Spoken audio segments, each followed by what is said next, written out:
This is a Diebold AccuVote TS electronic voting machine of the type used in elections in several U.S. states. We studied this machine in our laboratory at Princeton University to evaluate its security and its suitability for conducting elections. The detailed results of our study, including a full technical paper, are available at itpolicy.princeton.edu/voting. The behavior of voting machines is controlled by computer software. The software that tallies votes on this machine was written by Diebold. Our study shows that a criminal who can inject malicious software into this voting machine can control how the votes are tallied. His malicious software can steal votes, and it can cover its tracks so that the theft cannot be detected.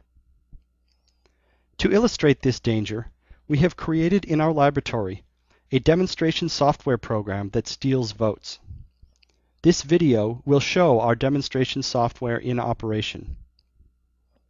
We will also show how a criminal can inject malicious software into a voting machine, and how he can create a computer virus that spreads itself between voting machines, injecting malicious software on every machine it infects.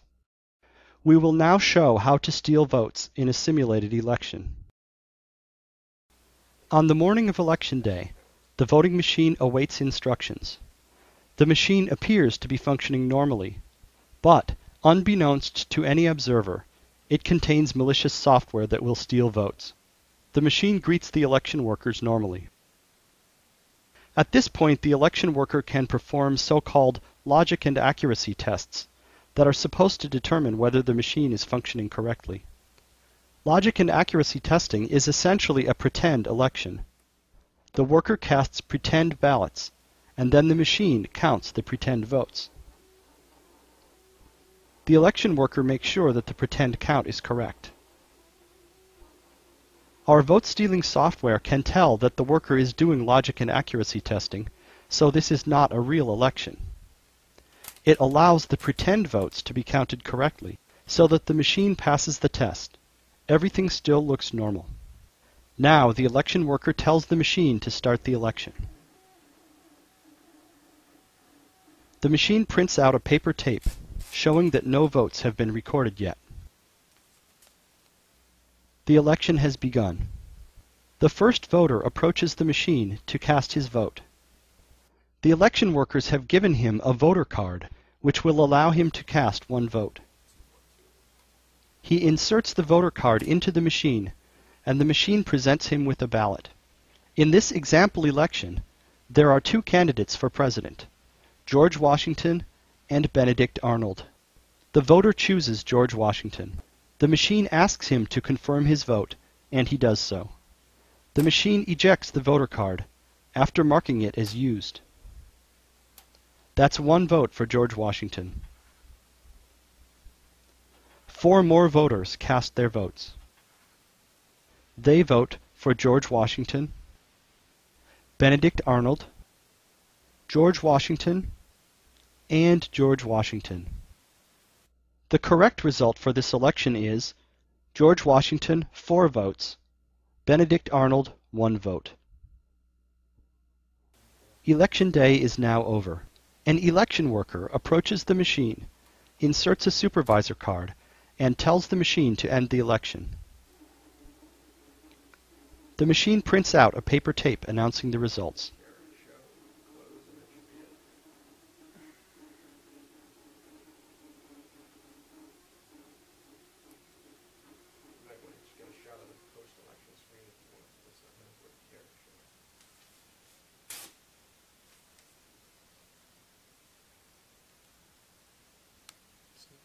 The tape shows that Benedict Arnold won the election, 3 votes to 2. This result is incorrect. Malicious software stole votes from George Washington and gave them to Benedict Arnold. The voting machine recorded the election results on its internal memory and on a removable memory card. A poll worker opens the side of the machine and removes the memory card. The memory card, when examined by technicians, also shows that Benedict Arnold won the election 3 votes to 2.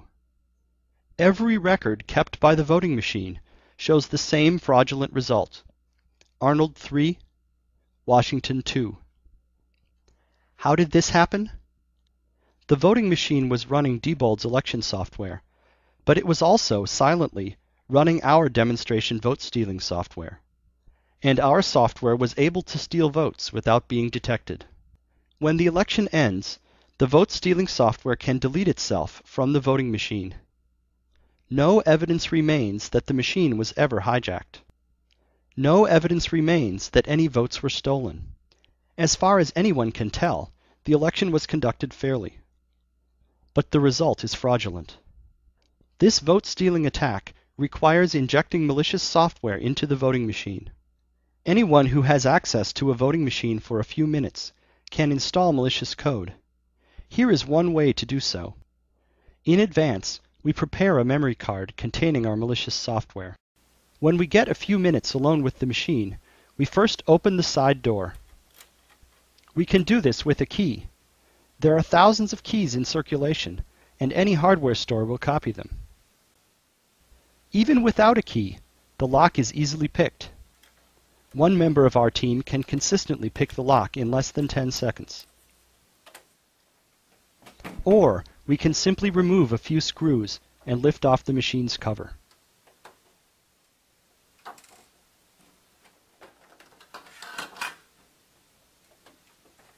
Next, we remove any memory card that is already in the machine and insert our prepared memory card.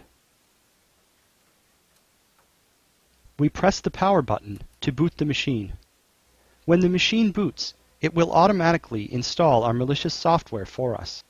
The machine makes a musical noise when it boots, but we can suppress this noise by inserting headphones into the machine. We remove our memory card, replace any card that was there before, and close the door.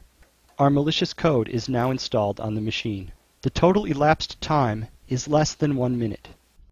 Due to design flaws in the Diebold AccuVote TS voting machine, it is possible to construct a computer virus that infects these machines and spreads automatically from one machine to many others.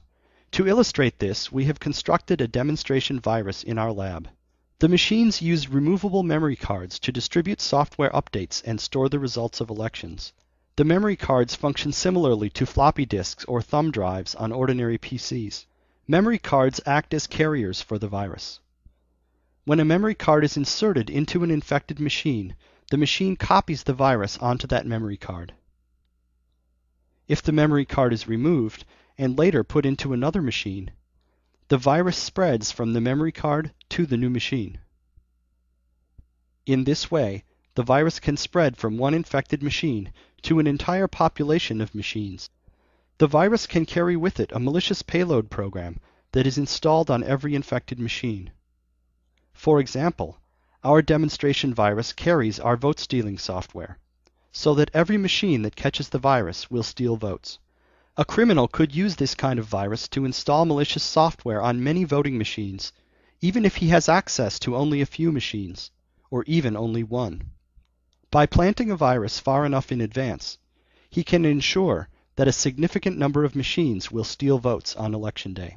These problems, taken together, pose a very serious threat to the security of the elections conducted on Diebold AccuVote TS voting machines. We urge public officials to address these issues promptly.